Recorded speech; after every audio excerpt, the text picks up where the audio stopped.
Muy buenas tardes, mi nombre es Keiko Nicole Sánchez Pari y el día de hoy vamos a hablar sobre las articulaciones. ¿Qué son las articulaciones? Pues es la unión de dos o más huesos. Podemos dividirlas entre el movimiento y su estructura. Por su movimiento tenemos la sinartrosis, la anfiartrosis y también las diartrosis. Las sinartrosis son las que no tienen mucho movimiento. Las anfiartrosis, las que tienen poco movimiento. Las diartrosis son las que tienen amplio movimiento. También por su estructura las dividimos como fibrosas, cartilaginosas y las sinoviales. Esto es entre lo que se refiere es al líquido que corre entre las articulaciones. En las fibrosas, entre las articulaciones se tiene lo que es el líquido fibroso. Esto más que todo se le puede ver entre los huesos del cráneo. Más que todo, las fibrosas son las sinartrosas, no tienen mucho movimiento, o sea, no tienen nada de movimiento. Seguimos por las cartilaginosas. Tenemos dos tipos de cartilaginosas, la circondrosis y la sínfisis. Las circondrosis tienen cartílago y hialino y las sínfisis están unidas por un disco fibrocartílago. Seguimos por las sinoviales. Las sinoviales son las más móviles y entre ellas corre el líquido sinovial, como su nombre lo dice, y son las más móviles, por eso son diartrosis. Siguiendo con las articulaciones sinoviales, podemos encontrar que esta tiene 6 tipos de articulaciones, pero antes de eso vamos a hablar sobre su estructura. Vamos a hablar de afuera para adentro, pero antes tenemos que encontrar los dos huesos primordiales y al borde del hueso se va a encontrar el cartílago articular. Ahora sí vamos de afuera para adentro.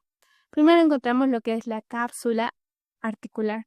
Luego podemos encontrar la membrana sinovial.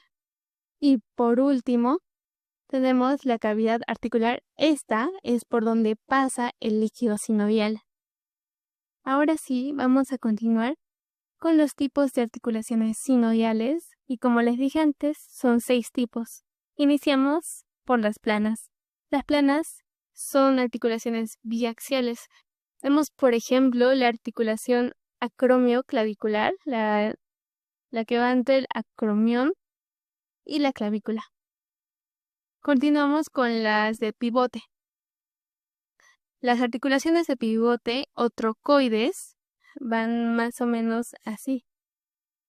Y estas, un ejemplo de ellas es el atlas y el axis. La articulación entre el atlas y el axis.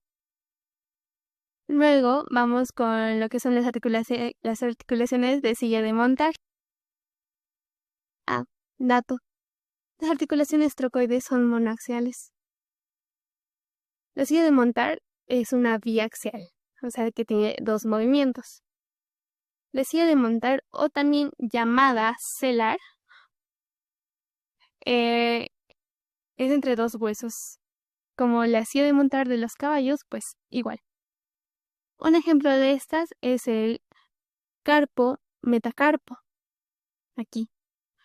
O también el esterno clavicular. Seguimos con las articulaciones gíngivo o bisagra. Como su nombre también lo dice, las bisagras es una articulación y su parte que la recibe, entonces va así. Esto lo podemos hallar en las articulaciones húmero-cubital, que va entre el húmero y el cúbito. Seguimos con la articulación condilia elipsoidal. Esta articulación es biaxial y ejemplo de ellas es la articulación entre el metacarpo y las falanges. Seguimos con la articulación esferoidea o enartrosis. Esta articulación es poliaxial porque tiene mucho movimiento. Ejemplo de esta es la articulación glenohumeral, pues realiza bastante movimiento. Y con esto terminaríamos lo que son las articulaciones. Continuamos con la clasificación de los huesos por su forma. Tenemos a los huesos largos, cortos, planos, irregulares y sesamoideos. 1. Los huesos planos. Los huesos planos sirven más que todo para la protección de órganos. En este caso, los huesos del cráneo, que protegen el cerebro. Número 2. Los huesos largos.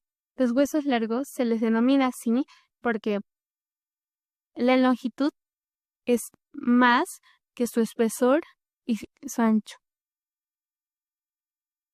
Continuamos con los huesos cortos. Los huesos cortos se les denomina como tales porque la longitud, el ancho y su espesor son casi iguales. Están en un equilibrio. Ejemplo de estos tenemos al carpo. Luego tenemos a los irregulares, como su propio nombre lo dice, no tienen forma. Un ejemplo de estos serían los huesos de la columna vertebral. Tenemos, por último, a los sesamoideos. Se caracterizan por tener una forma de un grano de sésamo. Para que lo entiendan más, como ejemplo sería lo que es la rótula, hueso de la rodilla. Y con esto finalizaríamos nuestro podcast. Espero que les haya servido y hasta pronto.